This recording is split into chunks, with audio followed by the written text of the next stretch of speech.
இல்லை, நாங்கள் தேர்தல்ங்கிறது ஒரு இதே கிடையாது. எங்களை பொறுத்த வரைக்கும் இந்த மக்கள் பிரச்சனை, மக்களுக்கான விஷயங்கள் செய்யக்கூடியது மட்டும்தான் நாம் தமிழர் கட்சி நோக்கமே தவிர, தேர்தல் என்பது எங்களை பொறுத்த வரைக்கும் தேர்தல் என்பது ஒரு வருஷத்துக்கு முன்னாடியே தொடங்கிருச்சு.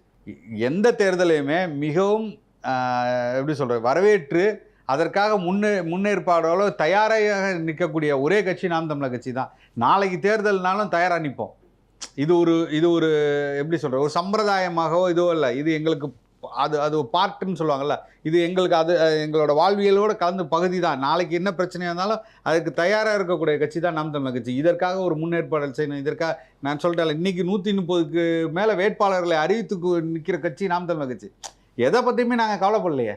நாளைக்கு எந்த கூட்டணி போகணும், இவர் வருவாரா அவர் வருவாரா, இல்லை இவர்கள் கூட்டணி போகிறதுனால நம்ம இந்த வேட்பாளரை மாற்றணுமா, அப்படிலாம் இல்லாமல் நேரடியாக இந்த மாவட்டத்துக்கு இந்த தொகுதிக்கு இவர் தான் சரியானவர் என்று கணித்து இன்னைக்கு நிறுத்தியிருக்காங்கல்ல இத்தனை பேரை. அப்போ நாம் தமிழர் கட்சி எவ்வளவு வேகமாக 2026 தேர்தலை நோக்கி போகுது. அப்போ இதை தாண்டி நாங்கள் செய்யக்கூடிய கடமைகள் ஒவ்வொரு தொகுதிக்கும் ஒவ்வொரு இடத்திலும் நடக்கக்கூடிய பிரச்சனைகளை மையப்படுத்தி தொடர்ச்சியாக எங்களோட பரப்புரைகள் இருக்கும். அது அன்றைக்கு நடக்கக்கூடிய பிரச்சனைகளையும் ஒன்று சேர்த்து அதற்கான தீர்வுகளை நோக்கியும் எங்களோட பயணம் தான் போகும்.